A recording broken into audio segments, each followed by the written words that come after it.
Salve curiosi, benvenuti in questo video. Per chi non mi conosce, io sono Fabio, vivo e lavoro a Roma e sono un amante della storia della mia città, motivo per cui ho deciso di dedicarle questo canale. Lo scopo è trattare gli argomenti più disparati su Roma antica, analizzando le gesta dei protagonisti che hanno reso grande l'impero romano, oltre naturalmente a raccontare le grandi battaglie che sono state combattute.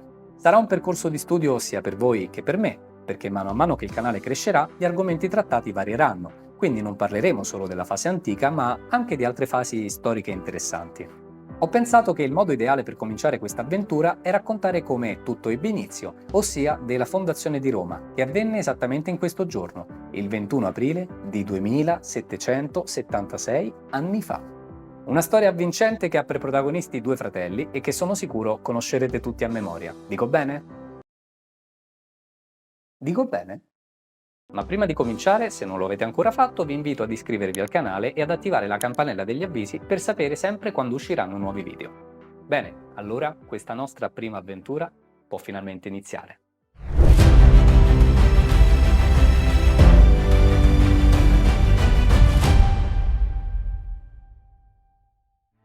Siamo a metà dell'VIII secolo a.C. nella città laziale di Alba Longa, dove governa Numitore. Suo fratello Amulio, bramoso di potere, spodesta Numitore e costringe anche la nipote, Rea Silvia, a diventare una vestale, ossia una sacerdotessa dedita al culto della dea Vesta. La fanciulla dunque per voto di castità non può generare figli, assicurando così allo zio usurpatore un regno privo di minacce da parte di futuri eredi. Ma arriva il dio Marte che si invaghisce della giovane e la possiede rendendola quindi madre di due gemelli, Romolo e Remo. Amulio, furioso, fa imprigionare Rea Silvia a vita e ordina ad un servo di uccidere due bambini, abbandonandoli in una cesta alle correnti del Tevere. Miracolosamente, però, la cesta si incaglia vicino alla grotta di una lupa, la quale, attratta dai lamenti, scende a riva e allatta i due gemelli, salvandoli quindi dalla fame. Successivamente vengono raccolti da un pastore di nome Faustolo che li cresce insieme alla moglie Acca Larenzia fino all'età adulta. I due crescono forti e diventano due pastori come il padre adottivo, ma un giorno, durante una scorreria, Remo viene fatto prigioniero dagli uomini di Amulio. Romolo in questa occasione viene a sapere da Faustolo delle loro origini. Così corre a liberare Remo insieme a un gruppo di compagni ed insieme riescono ad assaltare la reggia di Amulio uccidendolo, restituendo così al nonno Numitore il trono di Alba Longa. Questi, per riconoscenza, dà loro il permesso di fondare una propria città, ma in quanto gemelli, Romolo e Remo devono affidarsi agli dei, perché solo loro possono decidere chi dei due sarà a governare. Ed ecco che tra i due fratelli nasce una rivalità. Inoltre, cominciano ad avere idee molto diverse su come procedere. Romolo vorrebbe fondare la città sul Colle Palatino e chiamarla Roma, mentre Remo vorrebbe fondarla sul Colle Aventino e chiamarla Remoria. A questo punto i due si dividono e salgono sui rispettivi colli accompagnati dagli auguri, dei sacerdoti in grado di interpretare e leggere i segni divini. Per fare questo utilizzano un oggetto sacro, un bastone ricurvo chiamato lituo, che serve a disegnare simbolicamente nel cielo degli appositi spazi per poi attendere il volo degli avvoltoi. In base alla direzione, al loro numero e a quale parte del cielo attraverseranno, i sacerdoti saranno in grado di stabilire chi sarà re. Questo confronto viene vinto da Romolo, che vede 12 avvoltoi, il doppio di quelli visti dal fratello, segno del fatto che lui è l'Augusto, ossia il consacrato, colui che sta abbandonando la sua forma umana per quella divina. Il suo primo compito consiste nello scegliere un luogo da consacrare e che va quindi separato dal mondo profano, e per farlo ricorre a un gesto simbolico.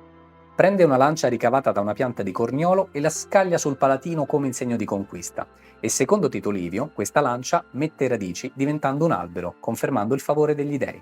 Romolo vuole proseguire l'opera di fondazione secondo il volere divino, ma non si fida dei riti latini, che reputa insufficienti, così fa chiamare da Veio dei sacerdoti etruschi, già noti costruttori di città. Questi gli portano in dono dei testi sacri, ossia i libri rituales, che contengono vari passaggi da seguire.